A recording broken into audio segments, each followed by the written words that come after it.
When Queen Camilla leaned in to speak to Princess Charlotte, she had no idea that Catherine, her mother, was watching from a distance. The words exchanged between them in that moment would go on to change everything. What had started like any other spring weekend on the royal calendar, a meticulously planned, family-filled affair set against the grand backdrop of Windsor Castle, soon turned into something far more significant, something unsettling. For Princess Catherine, the sense of unease settled deep within her, though she couldn't quite place its origins just yet. She trusted her instincts, especially when it came to her children, and that afternoon, her instincts were screaming that something wasn't quite right.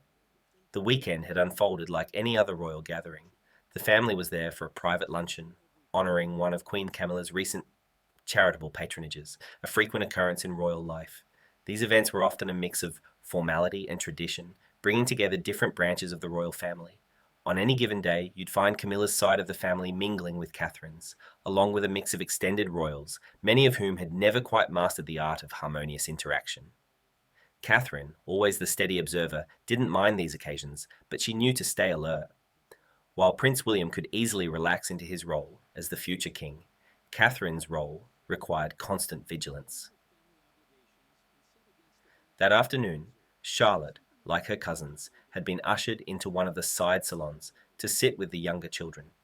It was a formal enough setting, yet still casual by royal standards.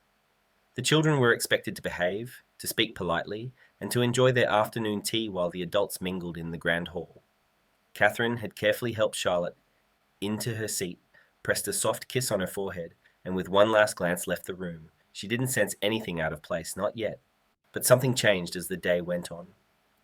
About 45 minutes into the gathering, Catherine found herself in conversation with a senior courtier when she happened to glance across the corridor. There, she saw Charlotte walking past an open door. The sight of her daughter immediately caught her attention. Charlotte wasn't crying, but her face was pale, her lips pressed into a tight, unhappy line. She looked hurt. Not the kind of hurt you'd feel from a scraped knee, but something deeper, more emotional. Something that a mother could feel in the pit of her stomach. Catherine quickly excused herself and followed.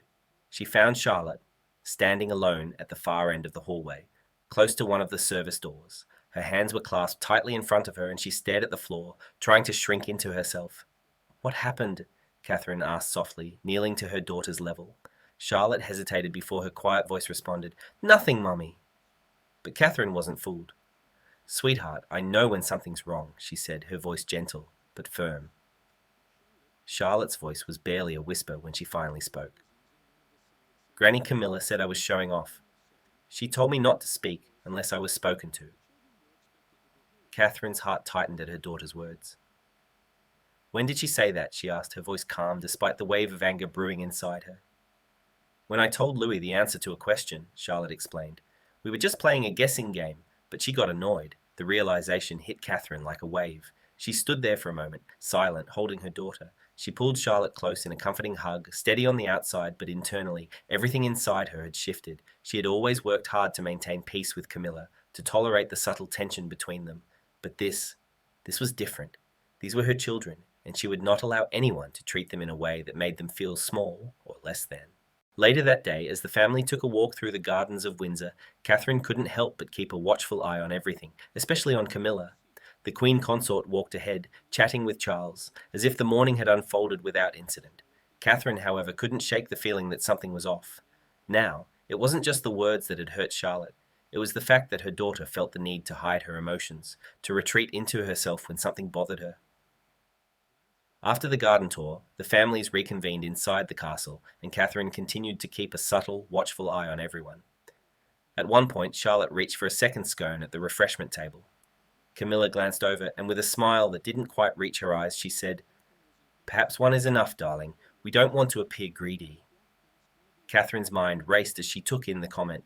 This wasn't the first time something like this had happened. She had seen these subtle, cutting remarks before, little jabs that, on their own, might seem harmless, but when they were repeated, they created a pattern of undermining and dismissing Charlotte. Catherine's anger was tempered, but there was no denying it anymore. This was something she could not ignore. She didn't react immediately, as always, but her silence was deliberate, and by the end of the day she knew she couldn't keep quiet any longer. William, oblivious to the growing tension, was busy with Charles and a few senior aides, discussing the details of royal engagements. But later, once they were back at Adelaide Cottage, Catherine planned to speak with him. This wasn't something she could overlook anymore. What happened next, however, would only escalate matters. Catherine had always known that royal life would come with its challenges. The weight of duty, the unspoken expectations, the need to maintain a perfect image while dealing with the complexities of real life behind the scenes. She had accepted it all, but one thing Catherine would never accept was anyone making her children feel small. No one, especially not someone within the family. The moment came after tea had been cleared. The adults moved into one of the sitting rooms off the main gallery. This was an old tradition that went back to Queen Elizabeth's time. The children were allowed to join for a while before being taken upstairs by their nannies. Charlotte walked in with George and Louis, her expression neutral, and settled into an armchair by the fireplace. She picked up a book from the shelf and began flipping through the pages. That's when Camilla entered the room. She was holding a glass of water, laughing softly with one of her longtime aides. Her mood seemed light, but when she spotted the children, she smiled briefly, then turned toward the adults. Moments passed, but soon George and Louis wandered toward their grandfather, standing beside Charles. Charlotte, however, remained in her chair, absorbed in her book. A few minutes later, Charlotte politely asked, "May I play the piano for a bit?" Camilla glanced over her shoulder. "The piano?" she said, her tone disapproving. "Yes," Charlotte replied, "just quietly." Camilla took a sip of her water and then replied sharply, "Darling, that's not necessary. Let the grown-ups enjoy some peace. Why don't you sit still like a proper young lady?"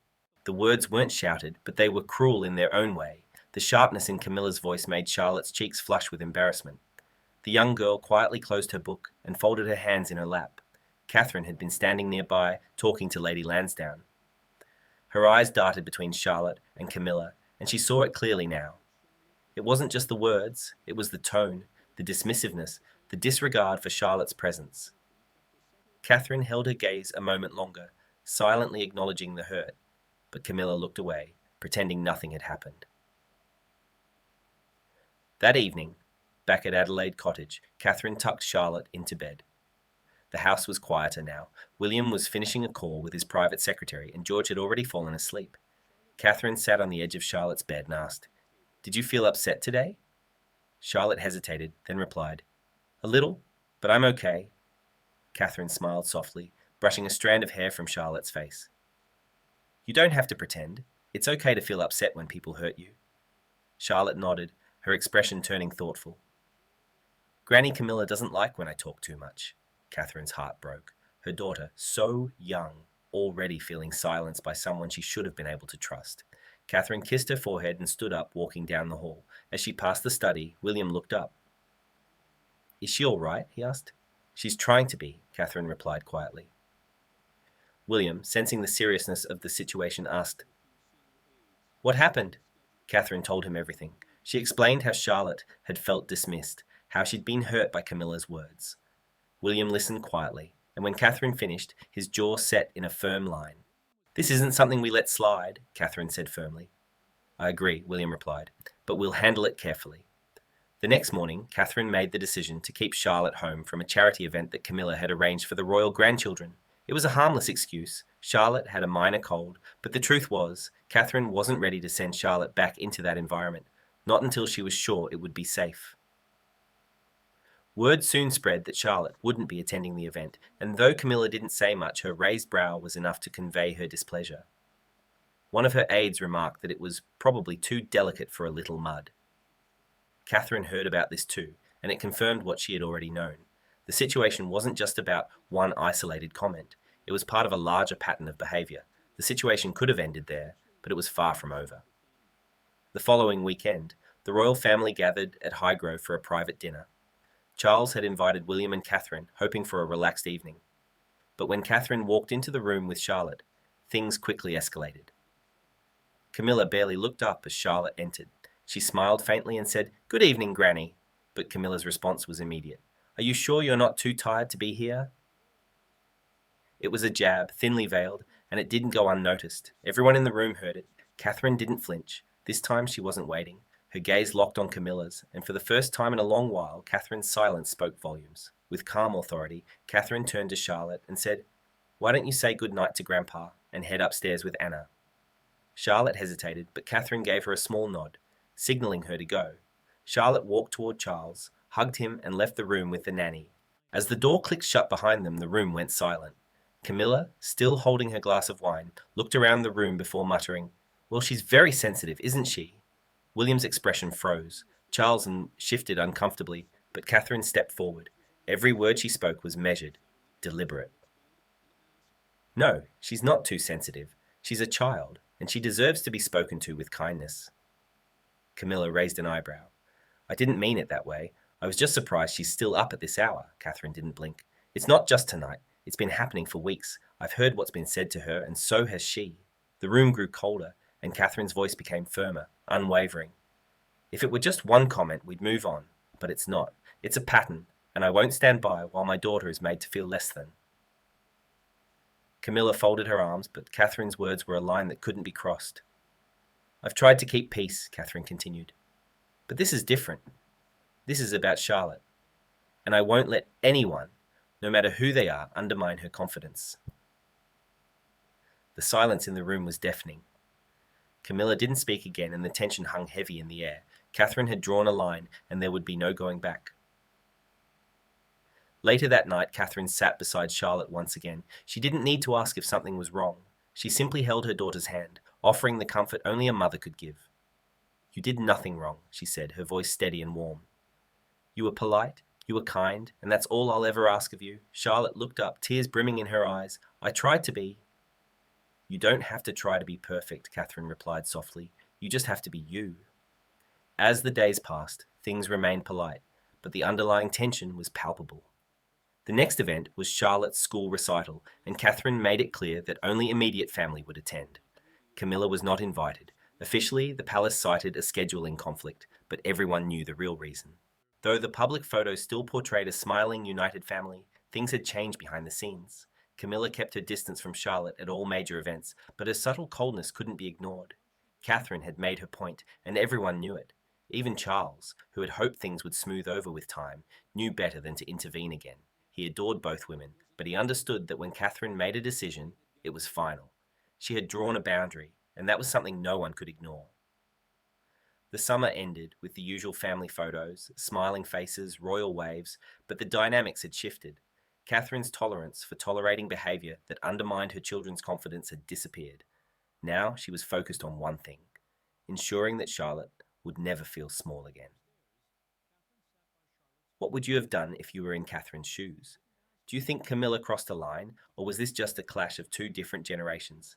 Share your thoughts in the comment section below. Remember to like, share, and subscribe for more, and don't forget to click on the next video shown on your screen.